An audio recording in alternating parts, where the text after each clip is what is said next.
AP కూటమి సర్కార్లో nominated అసంతృప్తులు పెరిగిపోతున్నారా? మేమేదో ఆశిస్తే వీళ్ళు ఏదేదో చెప్తున్నారంటూ టీడీపీ నాయకులు అధిష్టానం మీద మండిపడుతున్నారా? ఇంతకీ అసంతృప్త రాగాలు నాపడానికి పార్టీ పెద్దలేస్తున్న మంత్రమేంటి? అది ఆశావహుల మీద పనిచేస్తుందా లేదా? ఆంధ్రప్రదేశ్లో అధికార కూటమి నేతలు ఎప్పుడెప్పుడా అని 1000 కళ్లతో ఎదురుచూస్తున్న నామినేటెడ్ పదవుల భర్తీ విడతల వారీగా జరుగుతోంది. తాజాగా డీసీసీబీ మార్కెట్ యార్డు కమిటీల పదవుల పందేర నడుస్తోంది. అదే టైంలో అసంతృప్త స్వరాలు కూడా పెరుగుతున్నాయి. గత ఎన్నికల్లో టికెట్లు రాని వాళ్లతో పాటు పార్టీ వీర విధేయులకు ప్రాధాన్యతనిస్తున్నామని టీడీపీ అధిష్టానం చెబుతున్నా అదే రేంజ్లో ఉన్న అందరినీ సంతృప్తి పరచడం మాత్రం సాధ్యం కావడం లేదట. ప్రత్యేకించి పొత్తు ధర్మంలో 3 పార్టీల మధ్య సర్దుబాట్లు అవసరమైనందున ఇబ్బందులు తప్పడం లేదంటున్నారు. దీంతో గత ఎన్నికల్లో టికెట్లు రాక ఇప్పుడు నామినేటెడ్ పదవులు దక్కక అసంతృప్తిగా ఉన్న నాయకులను కొత్త రకంగా బుజ్జగిస్తోందట టీడీపీ అధిష్టానం. వచ్చే ఎన్నికల నాటికి నియోజకవర్గాల పునర్విభజన పూర్తవుతుందని, అప్పుడు ఎలాగూ అసెంబ్లీ సీట్లు పెరుగుతాయి కాబట్టి అందరికీ అవకాశాలు వస్తాయని నచ్చజెబుతున్నట్టు సమాచారం.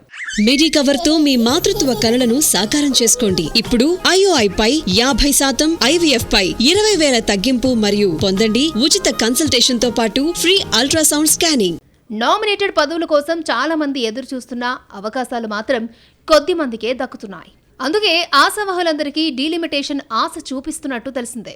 ప్రస్తుతం దీని గురించి తెగ చర్చ జరుగుతోంది టీడీపీ సర్కిల్స్ లో. అధిష్టానం డీలిమిటేషన్ ఆశలు చూపుతున్నా ఎక్కువ మంది ఆ విషయంలో కన్విన్సింగ్ గా లేరట.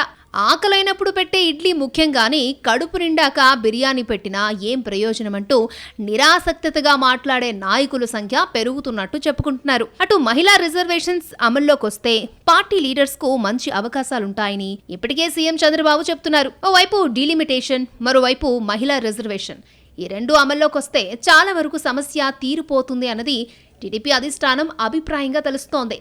ప్రస్తుతం నామినేటెడ్ పదవులు భర్తీ జరుగుతున్నా ఇంకా చాలా వరకు చేయాల్సిందే. జిల్లాల వారీగా సామాజిక సమీకరణలను దృష్టిలో ఉంచుకుని జాగ్రత్తలు తీసుకుంటోంది కూటమి సర్కార్. అయినా సరే అసంతృప్తుల సంఖ్య పెరుగుతూనే ఉంది.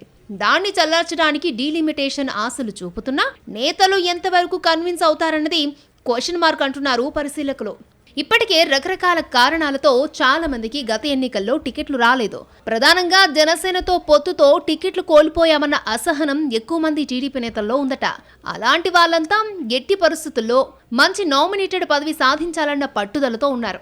అంత పట్టుదలతో ఉన్న నాయకులు పార్టీ అధిష్టానం మబ్బుల్ని చూపించి అదిగో నవలోకమంటే వింటారా అన్నది అనుమానమేనని టీడీపీ వర్గాలే మాట్లాడుకుంటున్న పరిస్థితే. ఇంకా చాలా నామినేటెడ్ పోస్టులు ఖాళీగా ఉండదునా ఏదో ఒకటి ఇవ్వకపోతారా అని ఆశగా చూస్తున్నారు ఎక్కువ మంది.